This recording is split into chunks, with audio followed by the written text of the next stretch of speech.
You had monies going into her account. Yes. So you wrote her checks. Yes. Either I wrote her checks or we banked at the same place, or I would have them just transfer money to her account. You had money transferred to her account. Yes. Wow. Isn't that money laundering? No, from my understanding, again, I'm not an attorney, but I think money laundering is when you have monies you're making from illegal businesses or where you're not reporting it, and then you are washing it through the system.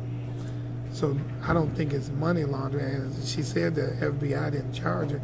They have a detailed, information on my account, her account, and all the transactions that happen. But she said, or you said in an interview on Fox 2 that you were told the FBI was going to charge her with money laundering. That's what they told me. That's what the FBI told you. The FBI told me that if I didn't cooperate with them, they would charge her with money laundering. Interesting. And do you believe that that was an empty threat, or do you believe that they might have charged her with money laundering? I think they wasn't going to charge her. She made a deal with them. She cooperated. And they told my attorney that she had cooperated with them. But she claims she doesn't know anything about Synagro, the company that you were accused of paying the bribes on behalf of.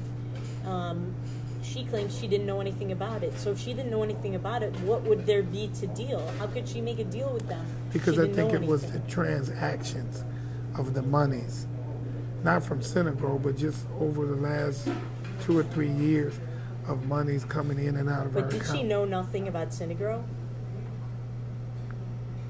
I mean, to what extent? She didn't know anything about what was going on in terms of anything illegal. She didn't know anything about that. But she knew James Rosendahl. And again, who also pleaded guilty and is going to prison for 11 months. Right. And as I said on Fox 2, the thing that I had issue with is she said that she never took any money from Synagro. She never had a contract. She never talked to anybody from Synagro. And she also said that if maybe I did it in her name. And then that's when I told Fox 2, I said, no, James Rosendahl was saying they were going to place ads. And he asked me can they use Fanchon to do it? I said, I'll ask her. I asked her. She said, fine. So she filled out the information from Synagro in order for them to have her as a vendor, to send her money. They wired her money. So that they could issue a 1099 to her. Exactly. So she talked not only to James Rosendahl, she talked to Pam Racy, who's the vice president. She's the vice president of, I think, business development, marketing for Synagro, and her secretary, who was the one who got Fanchon's information and processed her information. The Synagro sludge plant,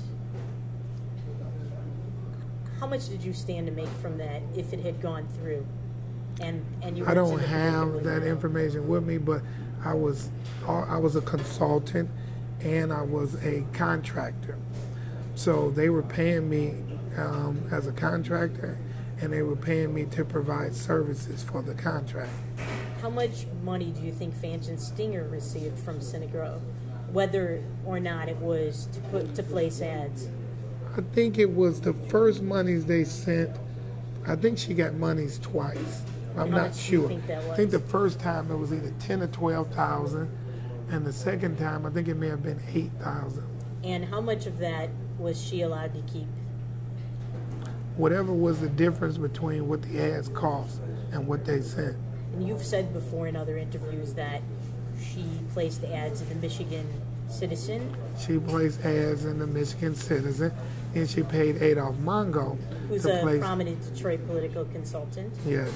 Who was advising Kwame Kilpatrick at one time. Was he? I don't know if he was advising Kwame. But Adolph Mongo, who Synagro hired directly. Synagro hired Adolph Mongo. Directly to represent them. Was he involved in any bribes? No. And so she paid him to place ads in the Michigan Chronicle and the Michigan Front Page. You pleaded guilty to conspiracy to commit bribery, and we know that one of the people that also pleaded guilty was Monica Conyers. Do you think Monica Conyers' husband, Representative John Conyers, was aware of what was going on? No. Why do you say that? Based on what?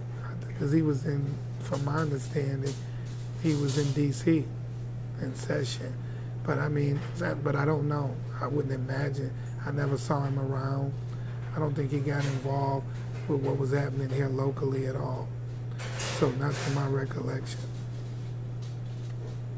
Were there any other potential conflicts of interest when Fanchon Stinger and you were dating and she was on the air that you know of? No, ma'am. Now, you said that you're a member of the Nation of Islam, and I know that you have many Jewish friends, and you also have Jewish business partners in real estate deals, Hasidic Jews, and I'm just wondering, how can you continue to be a member of this organization whose leader, Louis Farrakhan, is openly anti-Semitic? He's called Judaism a dirty religion, a gutter religion, the forces of Satan. I've heard him. I've gone to hear him speak. How can you do business with Jews and have them, frankly, from what I know, treat you quite well and subscribe to this religion that is led by this leader who is so openly anti-Semitic? How can you jibe those two things?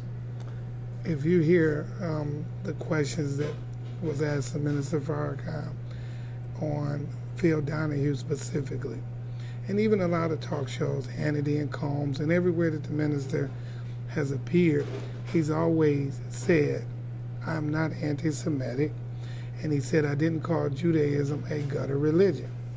And he gave a detailed explanation in terms of what he meant, what he said, and he has, you know, even when he did an interview with Mike Wallace from 60 Minutes, you remember that Mike Wallace set up a meeting with him and Edgar Bronfman.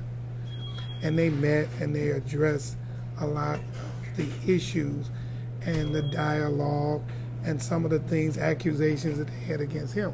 And he said that he would sit down with rabbis or whomever, if that's what it took, in order to make sure that the wrong perception that has been out there for him for so long, he tried everything he can do to say, I would sit down and address these things. So I think that me being in the Nation of Islam, again, as you said, I have a lot of Jewish partners, have a great relationship with them. They've been good to me, I've been good to them. And so you have to really think about it. If Minister Farrakhan was espousing that kind of hate that they say. I've heard him say it. I went to the Islamic Center of America in 1998. I heard him speak. He said those things again. He has said them on video. He has reconfirmed those things with Nightline, with Martin Bashir, when he did an interview with him recently.